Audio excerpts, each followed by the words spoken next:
Hello everyone, my name is Avinash. आप सभी का स्वागत है मेरी कैंडलस्टिक पैटर्न की एक और वीडियो में, जिसमें हम आज बात करेंगे हैमर कैंडलस्टिक पैटर्न के बारे में और जानेंगे कि हैमर कैंडलस्टिक पैटर्न किस तरीके से फॉर्म होता है, इसके पीछे की साइकोलॉजी क्या है और इसमें ट्रेड कैसे लेते हैं। जैसा कि आपके सामने ये एक पिक्चर है, इसमें आप देख रहे हैं ये हैमर बना हुआ है। ये एक हथौड़े की शेप का कैंडलस्टिक पैटर्न होता है, इसके लिए इसका नाम हैमर रखा गया है। कलर से इसका कोई लेना देना नहीं होता, जैसा भी कलर बने वो चाहे ग्रीन हो रेड हो, हमें उससे उसकी साइकोलॉजी और उसकी ट्रेड पे कोई इफेक्ट नहीं पड़ता।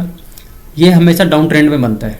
जैसे मार्केट जब बिल्कुल नीचे की तरफ इस तरह के आ रहा होता है तो यहाँ पे एक हैमर बनेगा छोटा सा, और उसके बाद से ही मार्केट अप ट्रेंड की तरफ मूव करता है। जानते हैं इसकी फॉर्मेशन और साइकोलॉजी के बारे में।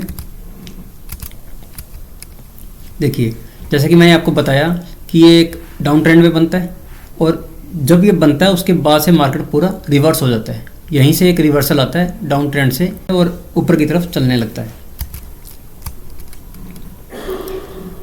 बात है इसकी साइकोलॉजी की, ऐसा होता क्यों है कि इस तरीके की एक शेप बन जाती है। इस तरीके की जो शेप बनी है इसका रीज़न है कि जब मार्केट नीचे गिर रहा था, जब ये फॉर्म हुआ, ये वाला पैटर्न जब फॉर्म हुआ, तो जो बियर थे जो इस मार्केट को गिरा रहे थे वो अपना कंट्रोल जो है वो प्राइस के ऊपर खो चुके हैं। अब मार्केट को गिराने में उनका कंट्रोल अब ख़त्म हो चुका है, तो ये एक साइन देता है कि अब मार्केट यहाँ से रिवर्स होगा और अप ट्रेंड की तरफ मूव करेगा।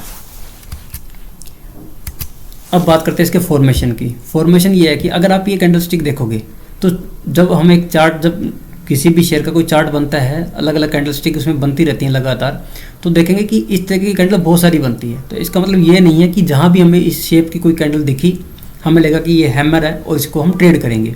अगर आप ऐसा करोगे तो आपको लॉस होने के चांसेस बहुत ज़्यादा हो जाएंगे। तो हमें करना क्या है, उसके लिए हमें इसकी फॉर्मेशन के बारे में जानकारी होना बहुत ज़रूरी है। वो क्या है मैं आपको बताता हूँ कि जब ये इस तरीके से जब नीचे गिर रहा हो, शेयर जब नीचे आ रहा था और यहाँ पे जब एक कैंडलस्टिक फॉर्म हुई जिसे हमने नाम हैमर दिया, वो ये जो डाउन ट्रेंड है इसका, ये वाला डाउन ट्रेंड, ये डाउन ट्रेंड मिनिमम 20 कैंडल का होना चाहिए। ये वाला डाउन ट्रेंड मिनिमम 20 कैंडल का होना चाहिए। और ये अगर 20 कैंडल नहीं है तो हम इसे हैमर नहीं मानेंगे। अगर मान लो कोई एक हैमर यहाँ पे भी बना था तो हम उसे नहीं मानेंगे। अगर ये 20 कैंडल नहीं है तो 20 कैंडल है तभी इसे हैमर मानेंगे। दूसरी चीज़, और जो ये हैमर बना है, ये जो हैमर का लो है, ये जो हैमर का लो है, ये लो पिछली 20 कैंडल में किसी भी कैंडल से नीचे ही होना चाहिए, उससे ऊपर नहीं। मान लीजिए यहाँ पे हैमर कोई एक ऐसा कोई अदर कैंडल बनी हो, वो इस हैमर से नीचे की तरफ उसका लो हो, तो ये वाला हम हैमर नहीं मानेंगे। चलो आपको मैं इसको चार्ट पे ज़रा बेटर तरीके से बता पाऊँगा। फॉर्मेशन कैसी होगी? फॉर्मेशन ये है कि जो ये बॉडी पार्ट है ये वाला, ये 20 से 30% ही होता है, और जो ये शेडो वाला पार्ट है ये 70 to 80% तक कवर करता है, जैसा कि आपने इसमें देख लिया लिखा हुआ है। सबसे मेन चीज़ अब आती है ट्रेड कैसे लेनी है। हमने हैमर को देख लिया, हैमर को पहचान लिया, 20 कैंडल को भी देख लिया। बात आती है ट्रेड। ट्रेड हमें तब लेनी है अगर जब ये हैमर बन गया। मैंने जैसे कि आपको स्टार्टिंग में बताया था कि कलर का कोई मैटर नहीं करता, बट जो इससे नेक्स्ट कैंडल जो बनेगी, जैसे नीचे गिरा हैमर बना, इसके बाद जो नेक्स्ट कैंडल यहाँ बनेगी, वो जो कैंडल है वो हमेशा एक बुलिश कैंडल, मतलब कि ग्रीन कैंडल ही होनी चाहिए। आप समझ रहे हो मेरी बात? अगर वो बुलिश नहीं है तो ये चीज़ सारी जितनी भी हमने बताई सब कुछ फुलफिल करता हो, अगर वो एक रेड कैंडल बन गई तो हम उसमें ट्रेड नहीं लेंगे। तो ट्रेड लेना ही सबसे मेन चीज़ है, अदरवाइज हम इसमें लॉस कर लेंगे। और ये वाला रूल हमारा सबसे इम्पोर्टेंट है, ठीक है। इसको मैं चार्ट पे और बेटर तरीके से बताता हूँ। चलिए, आपके सामने ये पूरा पैटर्न है। आप देखेंगे कि ये यहाँ से लगातार गिरते हुआ रहा था, तो मैंने आपको इसमें लिख भी दिया कि मिनिमम जो 20 कैंडल थी वो बनी है। आप ये देखेंगे तो 20 कैंडल बनी है। आप देखो नीचे एक हैमर कैंडल बन गया, ये यहाँ पर हैमर बनने के बाद नेक्स्ट कैंडल, जिसे कि मैंने कन्फर्मेशन कैंडल का नाम दिया है, वो एक बुलिश कैंडल होनी चाहिए। ये एक बुलिश कैंडल है। इसका हाई जब ब्रेक होगा तो हमें एंट्री लेनी है यहाँ पर एंट्री लेनी है। और हमारा स्टॉप लॉस क्या होगा? स्टॉप लॉस होगा हमारा हैमर कैंडल का लो। अब बात आती है इसके टारगेट की, कि हमें टारगेट किस तरीके से सेट करना है। तो वो मैं आपको बता देता हूँ कि जितना हमारा लॉस हो रहा है, ये वाला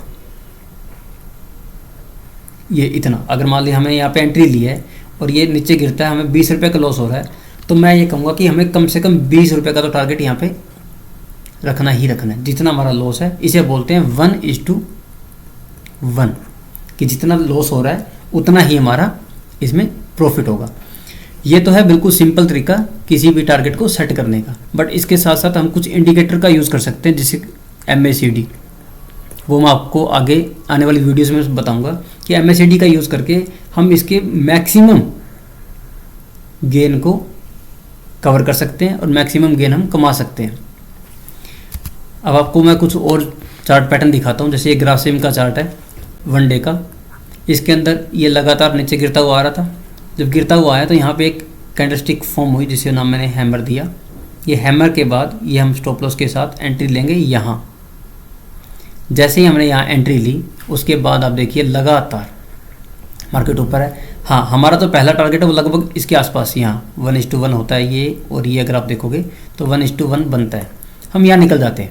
बट अगर आप, जैसे कि मैंने आपको बताया कि MACD या जो मैं इंडिकेटर को आगे बताऊंगा आने वाली वीडियोस में, उसका यूज़ करेंगे तो हम इसे मैक्सिमम लेवल तक ले जा सकते हैं और हम एक अच्छा प्रॉफिट इसमें कमा सकते हैं। अब बात आती है कि अगर मैं हैमर को पहचानने में गलती करता हूँ तो हमें लॉस किस तरीके से होगा, लॉस किन किन कारणों से होता है उन्हें समझेंगे, ताकि हमें ये पता लगे कि हर हैमर को हैमर नहीं मानना और उसमें ट्रेड नहीं लेनी। जैसे कि पहला आपके सामने ये है, ये एक हैमर बना, फॉर्मेशन देखोगे तो वो 70-80% वाला जो मैंने बताया रूल मैच खाता उसमें, इसकी शेडो बॉडी बिल्कुल एग्जैक्ट है। नेक्स्ट कैंडल मैंने बताई थी हमेशा क्या होनी चाहिए, एक बुलिश कैंडल, वो भी ठीक है, बुलिश कैंडल है। बट क्या ये हैमर में एंट्री लोगे? आप देखोगे तो टारगेट भी आया इसमें अच्छा खासा, बट अगर मुझसे पूछोगे तो मैं इसमें एंट्री नहीं लूँगा। रीज़न, क्योंकि जो पीछे की कैंडल है वो 20 कैंडल नहीं है। अगर इसमें पीछे 20 कैंडल नहीं है, आपको नहीं 20 तो है हो तो गई, तो आप देखोगे तो ये वाला जो लो है वो इसने ऑलरेडी तोड़ रखा है। तो जो इसके लो से पीछे पीछे अगर आप ऐसे देखोगे, ऐसे यहाँ पे 20 कैंडल होनी चाहिए। आप मेरी बात समझ रहे हो? यहाँ पर 20 कैंडल होनी चाहिए। अगर इसमें 20 कैंडल नहीं है तो हम इसमें ट्रेड नहीं लेंगे। अब जैसे अब और दिखाता हूँ आपको, ये भी है हैमर है, वही सेम 20 कैंडल, और नेक्स्ट कैंडल आप देख रहे हो कंफर्मेशन कैंडल ही रेड बन गई तो एंट्री नहीं लेंगे। ये देखो ये भी एक हैमर है, बट नेक्स्ट कैंडल जो कंफर्मेशन कैंडल है वो क्या है, रेड कैंडल है, एंट्री नहीं लेंगे। इसी तरीके से ये भी एक हैमर है, नेक्स्ट कैंडल हम एंट्री नहीं लेंगे। तो इस छोटी छोटी चीज़ों का भी हमें ध्यान देना है, अदरवाइज़ हम लॉस करवा लेंगे। थैंक यू, मिलते हैं नेक्स्ट वीडियो में।